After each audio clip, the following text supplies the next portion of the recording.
Welcome to Theory of Computation. This is lecture number 18.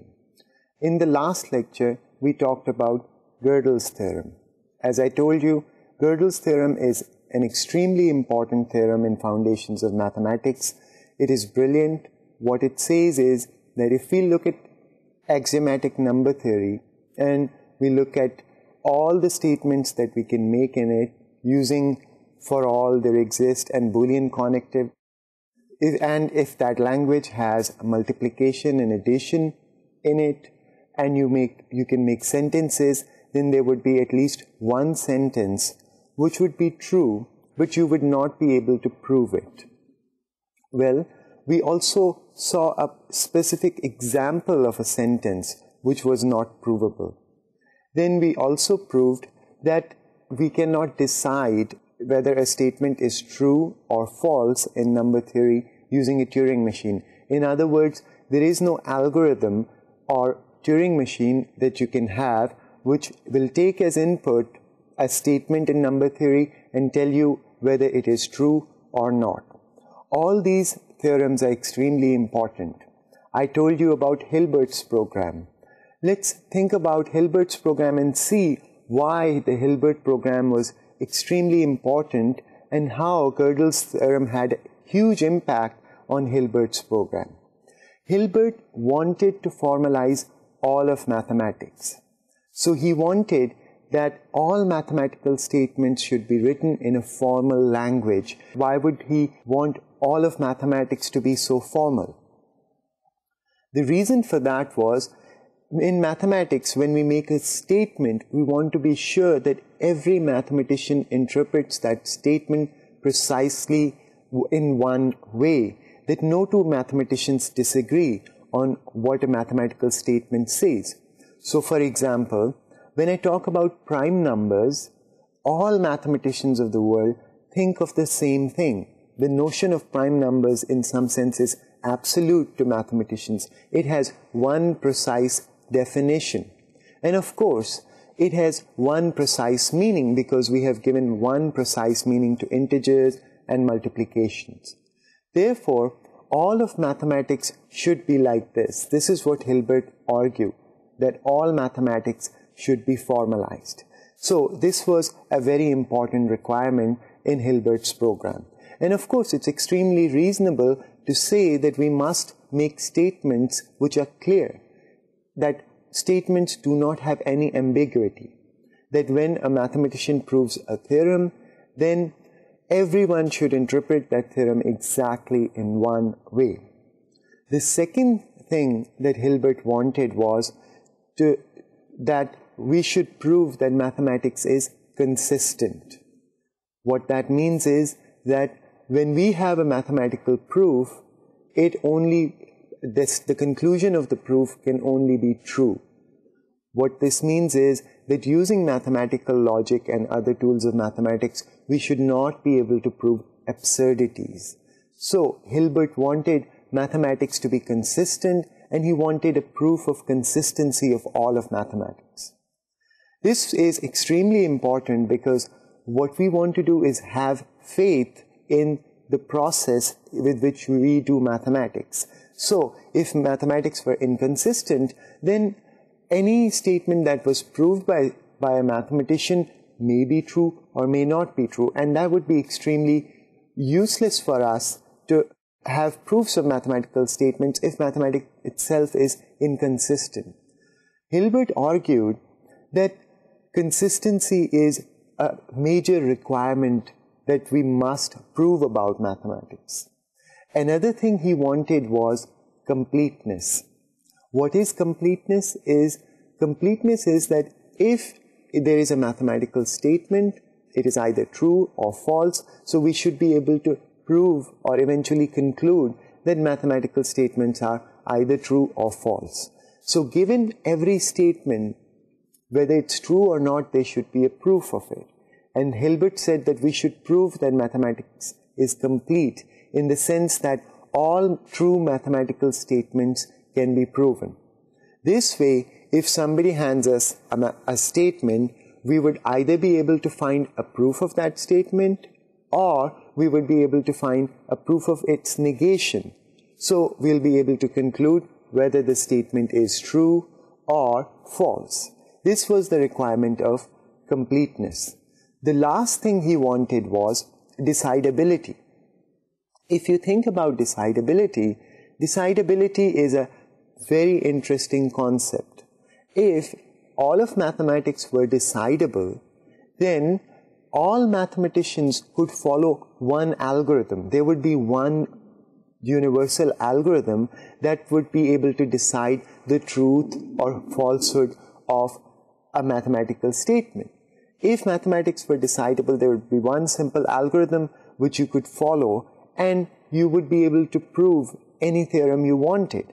Of course, it may take you a very long time to find that proof, but if you were to simply follow that algorithm, you would eventually get to the proof of that statement or the negation of that statement.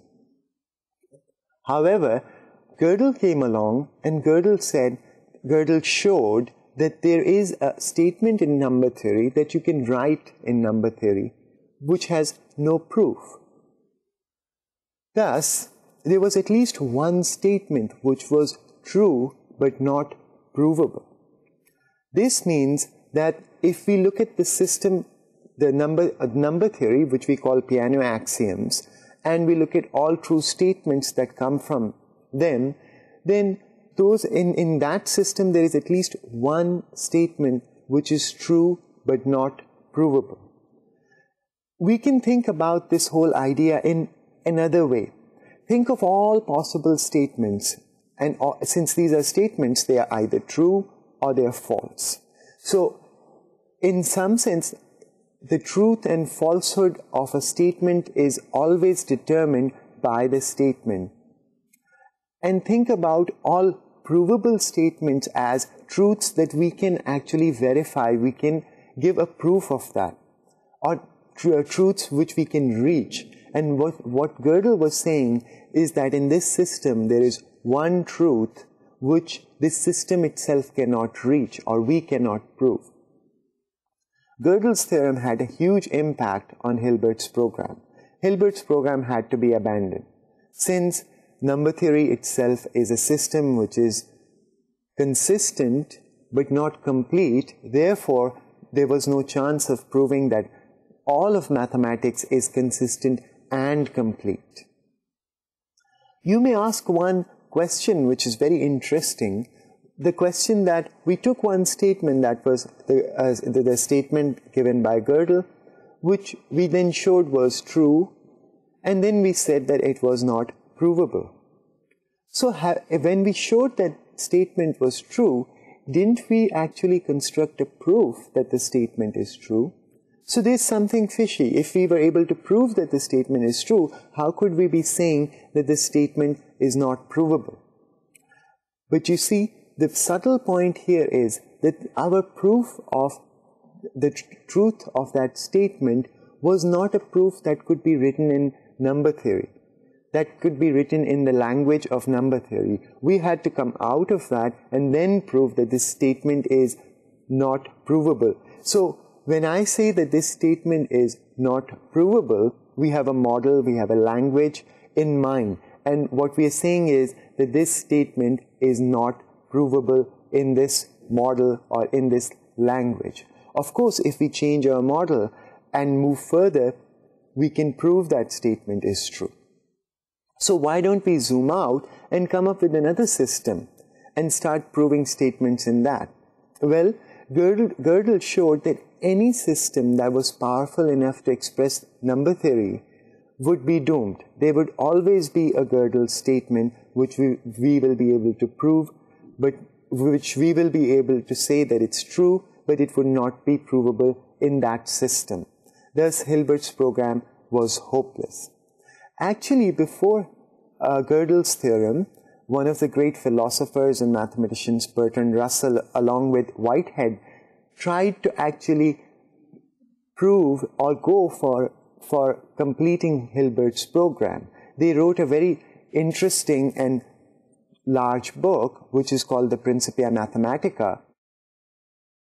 The book Principia Mathematica should not be confused with Newton's Principia Mathematica, whose subject is physics and mechanics and things like that. Russell and Whitehood's Principia Mathematica was about mathematical logic, and they were trying to follow Hilbert's program. They were trying to put mathematics on a sound foundation. However, Russell had to abandon his program and his lifelong project because Gödel had shown that it was not possible to follow through this program to its entirety. It's very interesting the kind of impact Gödel's theorem has had on mathematical logic. It also has a huge impact on theory of computation. Gödel was an extremely interesting logician. You would be amused to know that he was extremely good friends with Albert Einstein, and actually he had written a few papers in physics also. One of his papers is extremely interesting. It is about a universe in which time comes back to itself. So Gödel really loved to play with self-referential ideas of this kind, and he was very good at them. A lot of mathematicians, when they looked at Gödel's theorem, they were amazed and, of course, delighted by the statement, but they said that the statement of Gödel's theorem is so far-fetched that it would have never occurred to them that such a theorem can be proved or even stated. If they could even only conceive the statement of Gödel's theorem, they perhaps had a good chance of proving it. However, the statement was so out of the ordinary in its time that most mathematicians said that it would not come to their mind. Well, after Gödel's theorem, Church was able to prove that number theory is not decidable. In fact, the proof that we looked at ourselves is also an adaptation of his ideas. So what we realized is number theory is incomplete and undecidable. In some sense, what it says is that to prove a number theoretic statement, if we want to try to prove it, we cannot follow a pre-specified algorithm, which is good news for us, because when we try to prove a number theoretic statement, probably what we have to do is try to be creative. So, in some sense, Gödel has shown that mathematics itself is a very creative activity. Well, now what we are going to do is talk about some other things. We will finish our discussion of Gödel's theorem and look at some other concepts. But I would encourage you to look at Gödel's theorem, explore it. It's an extremely interesting idea, and there is a lot more to be said about it, and you can read a lot more about it. The outline of today's lecture is now going to be, we will start with a new concept today called Oracle Turing machines. Then we would look at Turing reducibility. After that, we would look at extremely interesting paradox, which is called the Berry paradox. From there on, we'll go on to define what information is. We will talk about minimum length descriptions, and in the end, we will touch a bit on what descriptive complexity is. Let's recall our definition of mapping reducibility. Remember, we have two problems, A and B, and we say that A is mapping reducible to B if somehow we can reduce A to B, change the problem A to B. And the way we do that is via a function. What we do is we take all strings in sigma star and map them to strings in sigma star via a computable function. And now, if we want to solve the problem A, all we do is we apply this function f to it and then use a method for solving the problem B. That's the idea of mapping reducibility. The precise definition of mapping reducibility is that A is mapping reducible to B, written as A is less than or equal to sub MB, if there is a computable function f such that it maps sigma star to sigma star, and such that for all x, x is in A if and only if f of x is in B. This is just one way of reducing a problem A to B. What we can do is ask the question, is this the most general way of reducing problems to other problems? If we think about this a little bit, we would realize that this is not the most general way of reducing problems to other problems. I want to illustrate this point in a bit of a detail, so let's recall a few definitions and theorems that we had already proved. Remember that when we were studying mapping reducibility, we said that suppose A is reducible to B, and if B was decidable, then A must also be decidable.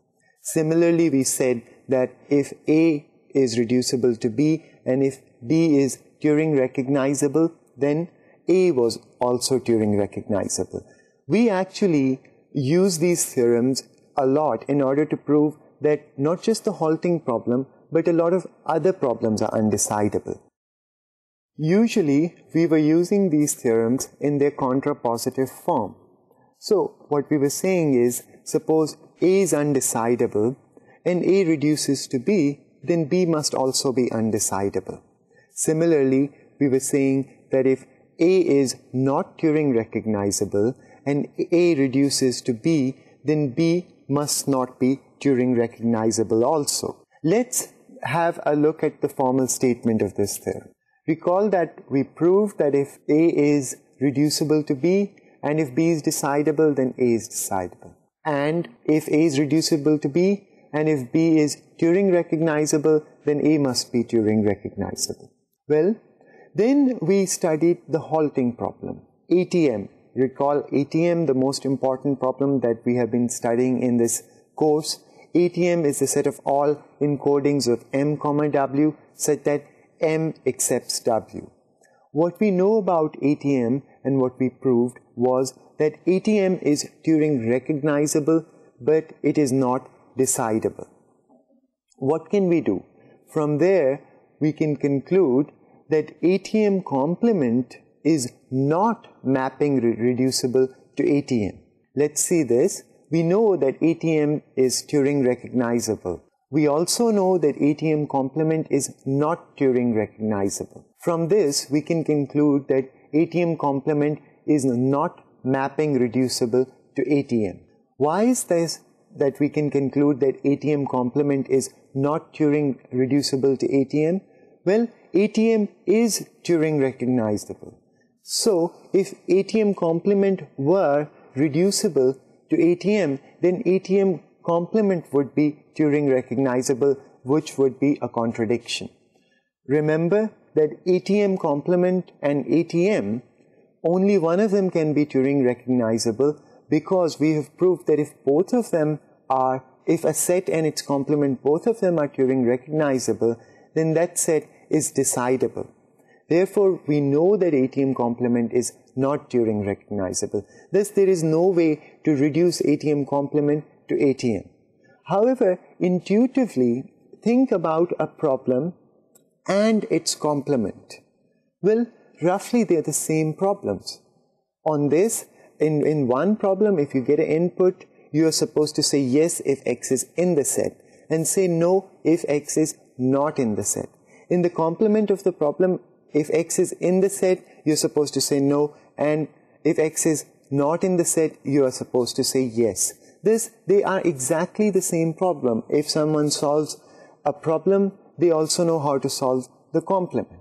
However, by the nature of mapping reducibility, it does not allow us to reduce every problem to its complement.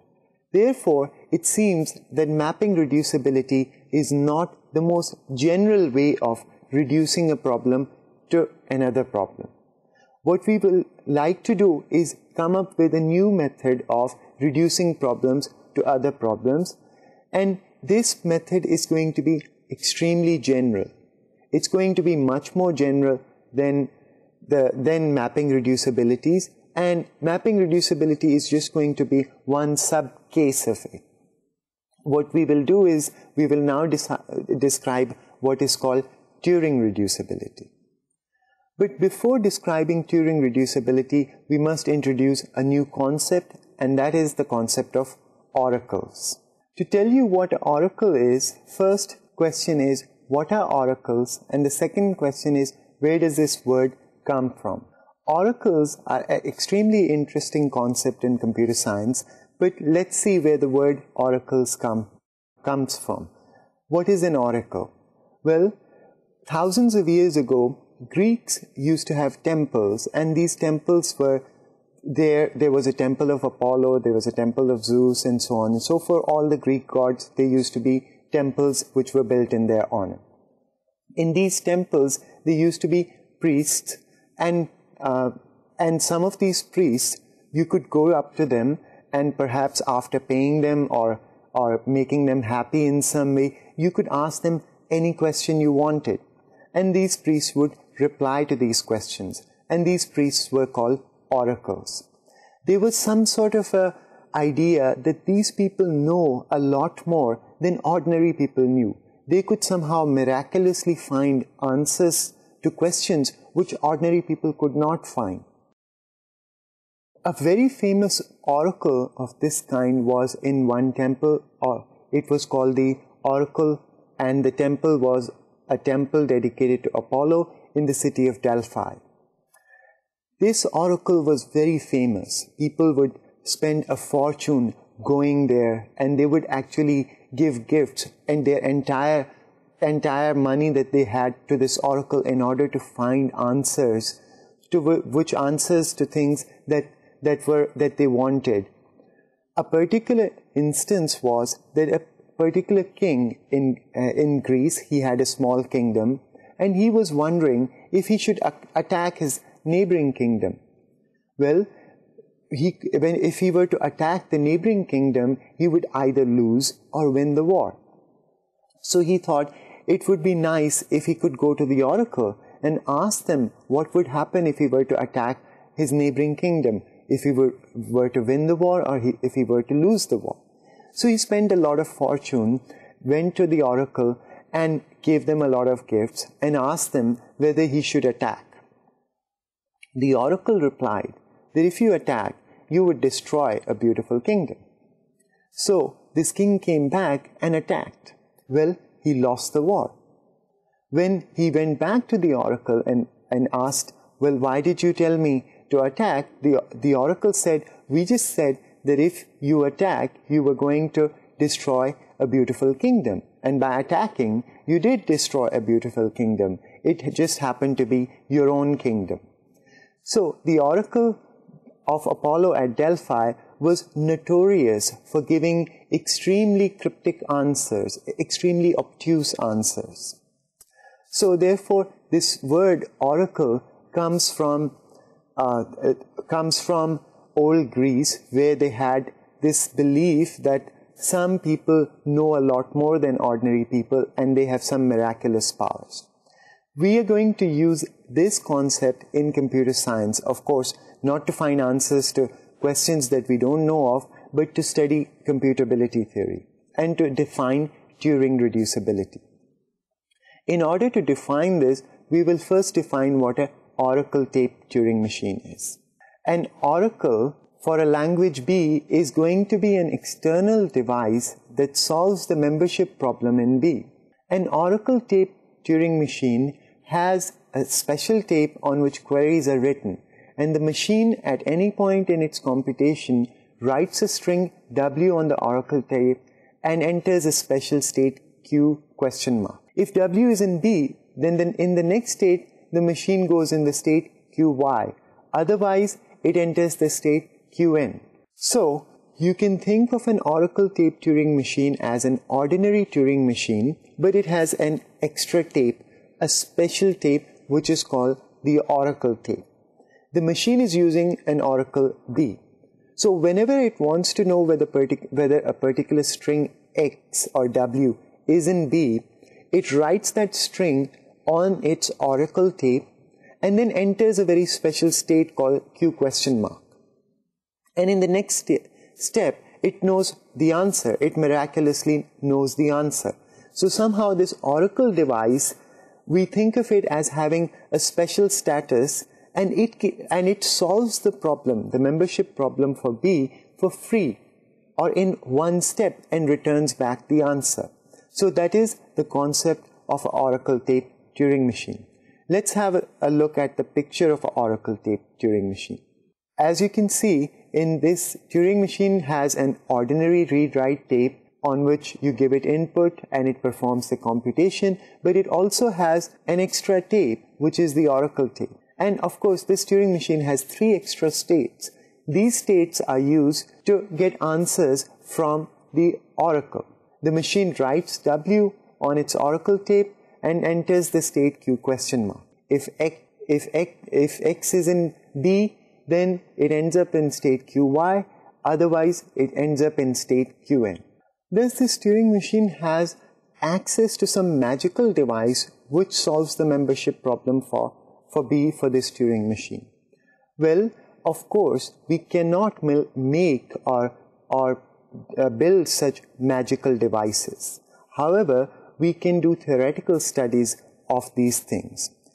What we can do is we can ask questions like, what would happen or what would computability theory look like if we were to solve, if somebody were to magically be able to solve the ATM, the halting problem?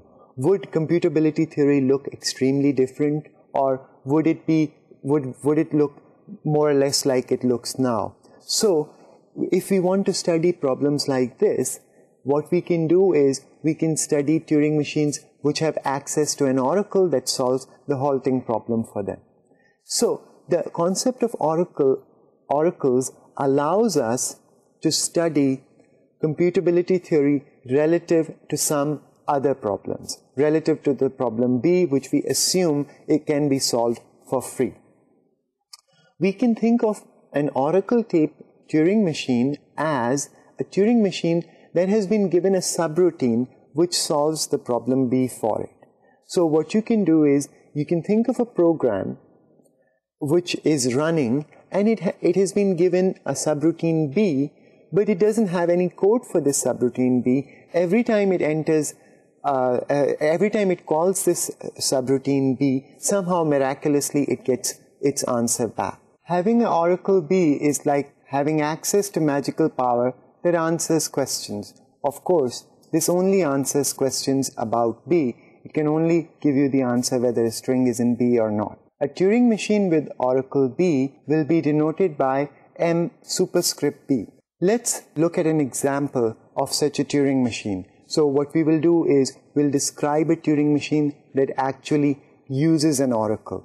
Before doing that, let's think about this a little bit. Suppose if a Turing machine uses an oracle and the oracle, the set B, so a Turing machine uses an oracle for B and the set B itself is decidable. Well, in that case, we could replace this oracle for B with another subroutine, and therefore we could eliminate the need for an oracle. However, if a Turing machine uses an oracle which is an undecidable set, so it uses an oracle for an undecidable set, then we cannot remove this oracle. So remember, when we are talking about Oracle tape Turing machines with oracles, we're not saying these problems are solvable or decidable. We're only looking at what would happen if this problem were to become decidable, or hypothetically, if this problem were decidable, what more we could do.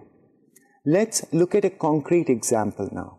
We know that ATM is undecidable. Recall that ATM is the set of all M, W such that M accepts the string W.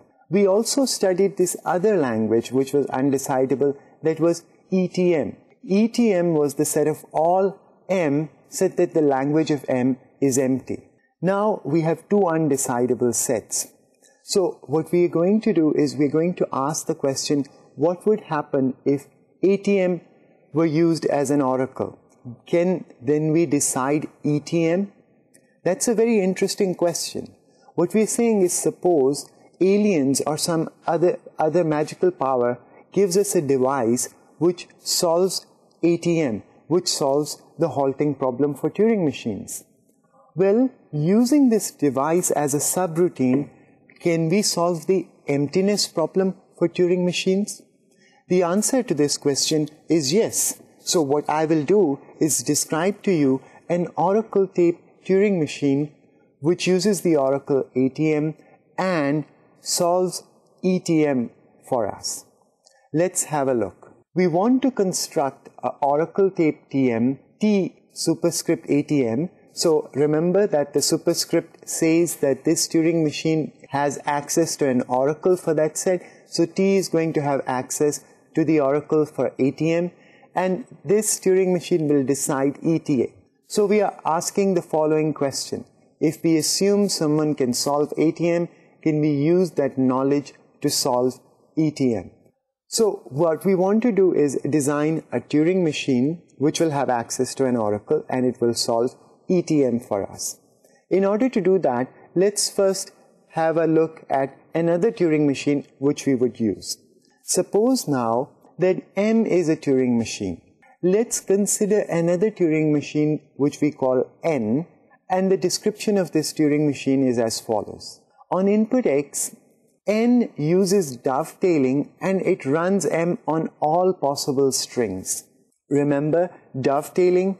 We were able to run a Turing machine on infinitely many strings in parallel. What we do is we run M on the first string for one step, then we run M on the first and the second string for 2 steps, and then we run M on the first, second, third string for 3 steps, and so on. So this is using the technique of dovetailing, we can run M on infinitely many strings, all strings simultaneously. Now this Turing machine N is going to accept X if and only if M accepts any string. So if M is to accept any string, N will sooner or later find that out, and once it finds that out, it will accept its own input. So what's the language accepted by this Turing machine N? Well, we know that language of M, if it is not empty, then N accepts all strings. On the other hand, if the language of M is empty, then N will not halt on any string. So the language of N is empty if M does not accept any strings. On the other hand, the language of N is not empty if the language of M is not empty. Thus, what we have done is we made this new Turing machine N. Of course, in order to make this Turing machine, we will have to look at the description of M. Now, we can solve the problem that we started with. What we will do now is describe the Turing machine that I told you, T sub ATM. Let's have a look at its description. Let's consider T sup ATM. On input M, which is a description of a Turing machine, T constructs N, which I have described you before. Now it asks the Oracle if N accepts 0. So it makes the pair, the description of N followed by 0, writes it down on its Oracle tape and enters the Q question mark state. If N accepts 0, then the Oracle will say yes, and it will reject its own input. If N does not accept the string 0, then the Oracle would say no, and then T will accept its own input. It's now easy to see that T sup ATM accepts exactly ETM. So what we have done is we have found an Oracle tape Turing machine which uses the Oracle ATM and solves ETM for us. So in this case, what we do is we say that the emptiness problem for Turing machines is decidable relative to ATM. Remember, we are not saying that the emptiness problem for Turing machines is decidable. That is not the case. In fact, we have proved that the emptiness problem for Turing machines is not decidable. However, this Turing machine T sup ATM says that if we had an Oracle for the acceptance problem for Turing machines, then this Oracle, of course, it solves the acceptance or the halting problem. It solves the halting problem for us. But we can use this Oracle to also solve the emptiness problem.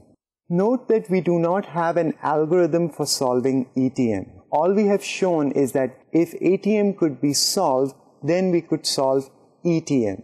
So in this case, we will say that ETM is decidable relative to ATM. So this is the concept of Oracle Turing machines that use oracles. We will now use this concept to devise a new kind of reducibility. We will define Turing reducibility. A language A is Turing reducible to B, and we will write it as A is less than or equal to sub TB if A is decidable relative to B. More precisely, if there is a Turing machine with oracle B, M sup B, such that M sup B halts on all inputs and the language of M sup B is A. So, a language A is said to be Turing reducible to B if we can find an algorithm for A which uses an oracle for B. So we think of a hypothetical subroutine for B. So we think of a hypothetical subroutine which solves the membership problem for B for us. If we can use this hypothetical subroutine to come up with an algorithm for A, we say that A is decidable relative to B, or A is Turing reducible to B. This is the most general form of reducibility. Let us ask what would happen if we could solve the halting problem. How powerful are TMs which have access to an oracle for ATM? Now we are in a position to discuss very interesting things in a mathematically formal way. We could ask the question, what if some aliens came and gave us a device which solves the halting problem for us? Of course, we know that even aliens cannot make such a device, but hypothetically, if they gave us a device which solves the halting problem for us, how would our world change? How would the world of computability change? Would we be able to decide all problems? Will all problems be decidable? Or would there be still problems that are undecidable? This is a very interesting question which we can now ask ourselves. Suppose we have access to a Turing machine, to a device that solves the halting problem for us. Would all problems then be decidable? The answer to this question is no. If you look at the set of all Turing machines which use ATM as the oracle, then still there are undecidable problems. Actually, there is a problem which is called the halting problem. For Turing machines which use the oracle, this particular problem will still remain undecidable. So even if we were to solve the halting problem, there would still be another undecidable problem.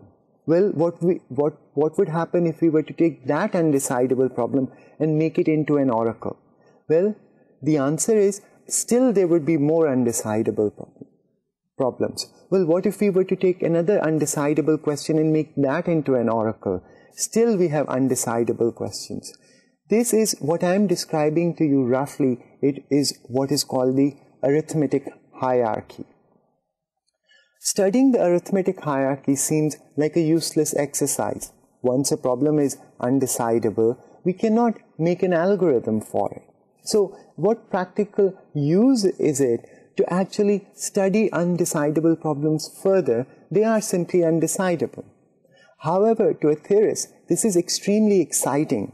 We can take undecidable questions and we can ask in what level of the arithmetic hierarchy does a particular undecidable question lives.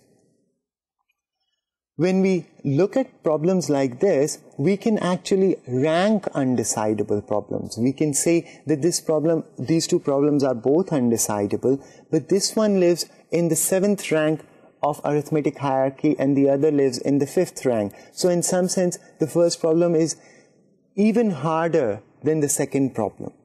So the arithmetic hierarchy or ideas of oracle tape Turing machines can tell us in some sense how undecidable an undecidable question is. From a practical point of view, this has no value, but it's extremely exciting for a theorist to be able to say that I can even compare undecidable questions and I can talk about them meaningfully. We will not study this particular hierarchy in this course. I would urge you to look up this hierarchy in the references or Google it out and learn more about it. it's an extremely exciting subject. Now what we will do is we will move on to another topic. In order to introduce this other topic, let's first start with a simple puzzle which is called the Berry paradox. Now we want to ask a very important question, which is, what is information? Remember, the first part of this course we asked the question, what is an algorithm? And we found the answer was that an algorithm is a Turing machine, and that allowed us to build a beautiful theory of computability once we had a precise definition of what an algorithm is.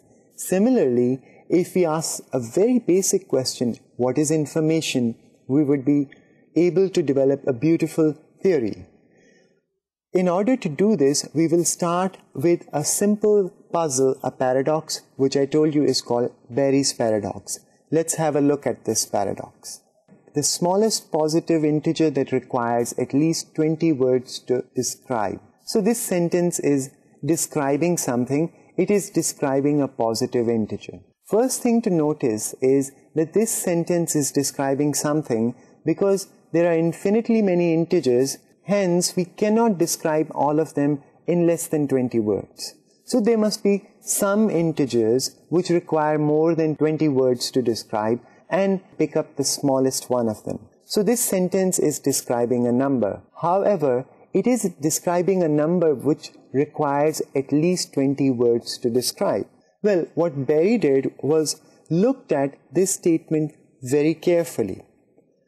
He first wrote a statement which describes the smallest number that requires at least 20 words to describe, and then looked at what kind of number that would be. The smallest positive integer that requires at least 20 words to describe.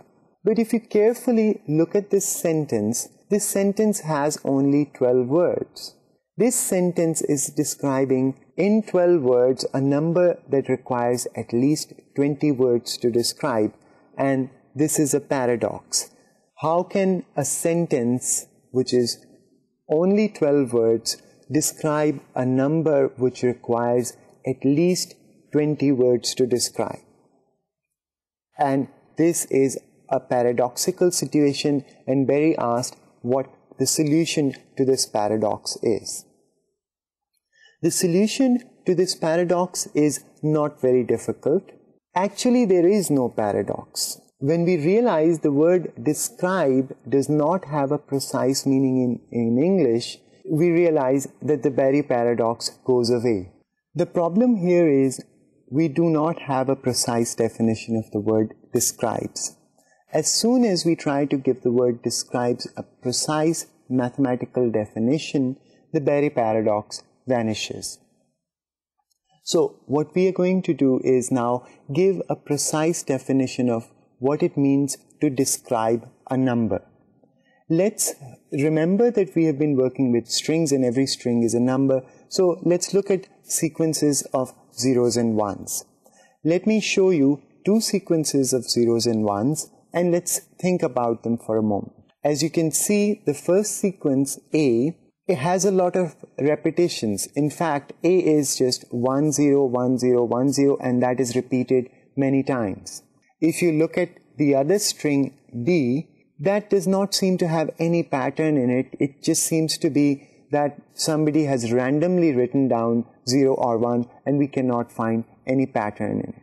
If we think about these two strings, the first string which had a lot of repetition in it, and if you think about the second string which is almost random, how would you describe the first string to someone? Well, you could easily say that it is 1 0 repeated so many times, 30 times or 25 times. On the other hand, if I were to ask you to describe the string B to me, there is no other description of B that you would be able to give. What you will have to do is tell me each single bit of it. So the description of B, it has to be in some sense as large as the string B is itself.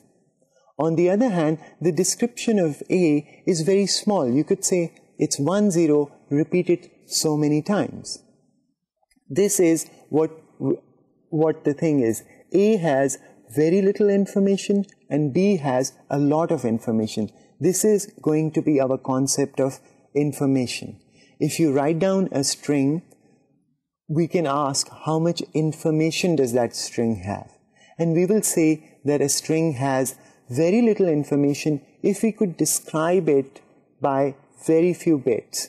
On the other hand, it has a lot of information if we cannot describe it by very few bits, but in order to describe it, we have to use as many bits as is the length of the string.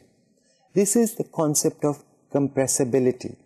What we will do is, we will look at every string and we'll ask ourselves how much we can compress that string. If a string can be compressed by a lot, we would say it has less information in it. And if a string cannot be compressed, we would say it has a lot of information in it. But how are we going to compress strings? Or what is a description of a string? Remember, we ran into trouble if we do not precisely define what it means to describe a string. We will run into Berry's paradox. So we will make a definition of what it means to describe a string extremely precise. A description of a string is going to be actually a description of a Turing machine M and a certain input X that we give to it.